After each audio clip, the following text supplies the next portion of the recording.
Hello Bucket. In this short screencast, I'm going to give you feedback on last week's summary. So let's start. In this video, title of the video, David Hockett, name of the speaker, reporting verb in Russian. Okay, what would be the English equivalent for that? Remember, we want to make the first sentence argumentative. So what would be a good reporting verb for that?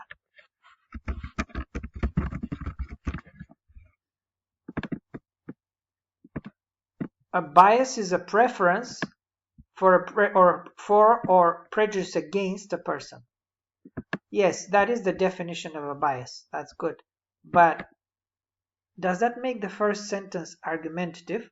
And is that really the main idea? The speaker does start with a definition of what it is, but that's not the main idea of the video. Remember, the main idea is, what does he say about biases? He defines them, and then he also says that we need to do something about our biases. He makes recommendations, right? So all of that should be in the first sentence, because that's the main idea. And then you want to use a that clause. He argues that, or he claims that, as you've done here in Russian. You want to do that in English. So the that clause will be followed by an argument, not by definition, right? A definition is just what it is a description. That doesn't make the first sentence argumentative. So he argues that, claims that, and then what's the main claim? We all have biases, implicit biases, but we can do something about them if we take the necessary steps, or something like that, right? That will make the first sentence more argumentative, and that would also talk about the whole video, not just about the beginning, which is where the definition was. Right? He just gave a definition and moved on. And he also mentions that there are 3 characteristics that make bias. Yes, he does talk about those. Here you probably want to rephrase that make bias just doesn't sound very idiomatic. What's the good collocation here?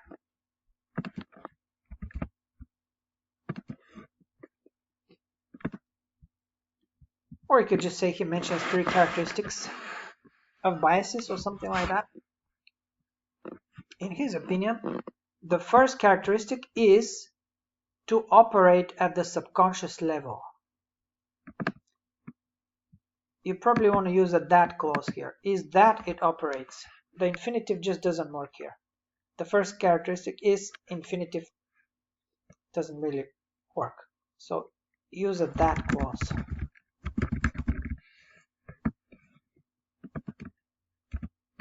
Is that biases operate, right? At the subconscious level, and also states that. Who states that? You mean the speaker?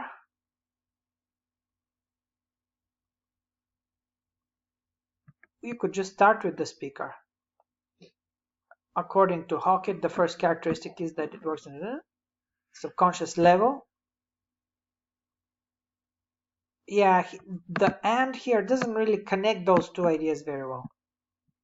And also states that we do not know, and we cannot gain access to introspection. Maybe a relative clause would be better here. It will still be a bit simple, but better than this, which means that, so the first characteristic is that biases operate at the subconscious level, which means that we do not know, right?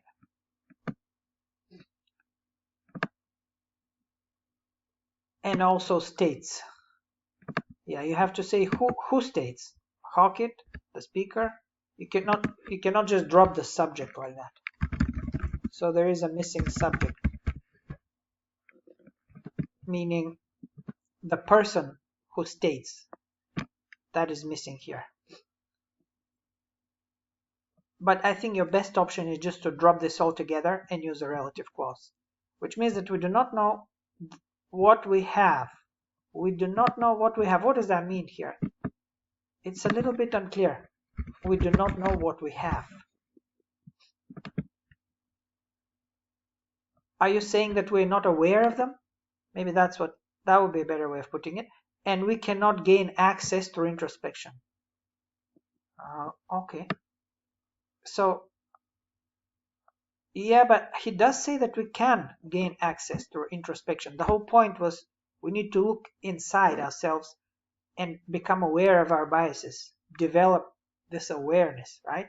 So we can actually gain access.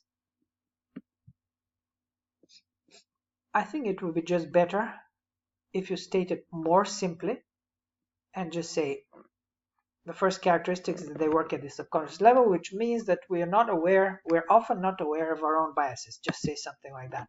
That would be more simple, right? So, I mean, I like the word introspection. That's a very good word to use, but that's just not true that we cannot gain access. We can actually. So just make it simpler and clearer. Okay. In addition, he emphasizes that the second and third bias inducing characteristic is contrary to our conscious belief. Again, you're missing some words here. You probably want to try that clause. And you're trying, in one sentence, you're trying to cover two, which is fine in general, but you can really get tangled up in the syntax, in the word order of the sentence, in the sentence structure. So I think for now, just stick with simpler sentences. So I would say split it up into two different sentences. Second characteristic, full stop, third characteristic, and then you can use linking words between to connect the two sentences. So in addition, he emphasizes that the second characteristic of biases is that biases are contrary to our conscious beliefs. Full stop, that's enough, right? Here it doesn't work grammatically. The second characteristic is contrary to the characteristic is not contrary to our beliefs, right? So you would use a that clause here.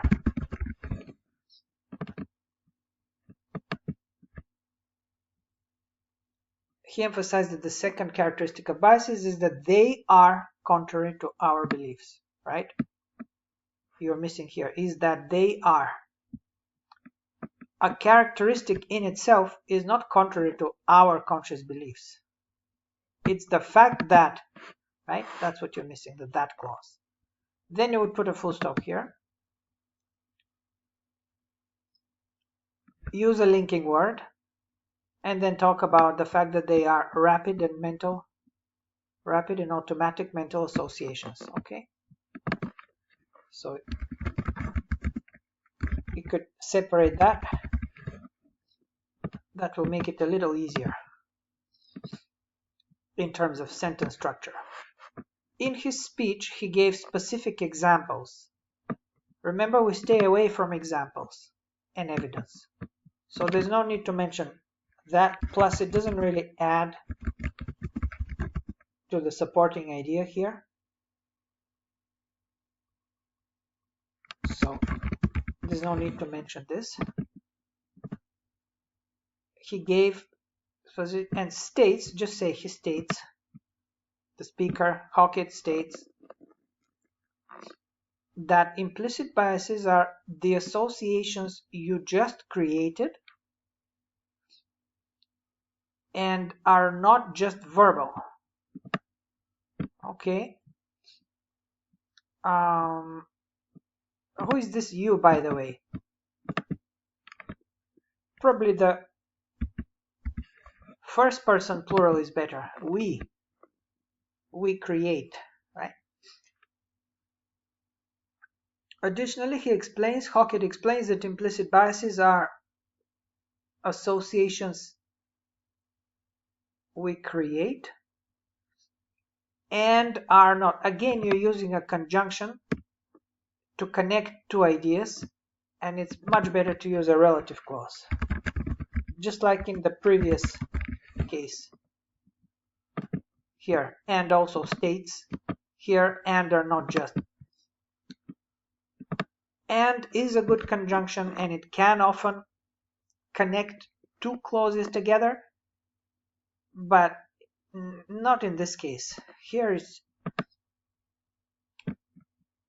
it's a little bit tricky, especially when the ideas are so different, because the first thing you hear is that you're giving a definition, one of the characteristics, and then you're saying and are not just verbal. What does that mean? It's a little bit unclear. He did mention that these associations are not just verbal, but they also make a difference to our behavior.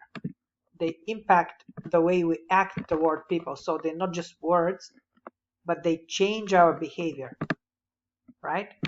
So if you want to say that they're not just verbal, you can, but then expand a little bit. So use a relative clause. Furthermore, he explains that implicit biases are associations we create, which, that's a relative clause, which are not just verbal, but they also impact our behavior, or something like that. See, that would be clear. Because if you just end with they're not verbal, it's not very clear what the idea here is, right? And the idea was that they do make a difference to our behavior. They're not just words. Okay. He argues that in science, this is called the attitude and behavior. This is called the attitude and behavior that we associate with these associations. Okay, I think you need to rephrase this. Again, I'm not very sure what you're trying to say. You are using some keywords, which is good. Associations, attitude, behavior is a good keywords to use, but honestly, it's a little bit unclear. It's the attitude and behavior that we associate with these associations. Yeah. Are you saying here that I'm not even sure what the idea is here? In science. Why in science? You probably want to use an ing phrase here, basing his claim on contemporary science, right? That would be a nice kind of little linking phrase. Basing his claim on contemporary science, comma, Hockett states that, and then I'm lost here, that this is called the attitude and behavior that we associate with these associations. Yeah, I don't know. He does mention a kind of a chain reaction mechanism. We perceive a person or an object, we automatically and unconsciously form an association with that person, and then we act upon that. Maybe that's what you're trying to say here. You do need to tidy this up, make it more clear. In the end, he recommends 3 reasons. Okay, that sounds like a final concluding sentence, but he doesn't say that in the end. It's actually a supporting idea, the 3 reasons. And I think you need to spend a bit of time here explaining what these are, because that's an important part of the video, right? So this is a key supporting idea. The 3 recommendations he gives, and you ought to expand here instead of simply quoting. And by the way, you would never end on a semicolon, right? So you want to mention the three recommendations he gives. We need to diagnose the problem, we need to be predictive about them and try to prevent our own biases, and the final one is we need to openly discuss our own biases without shame, something like that. And then you would actually need a final concluding sentence. In conclusion, the speaker blah blah blah, right? So this is not really a conclusion, this is actually a supporting idea. Okay,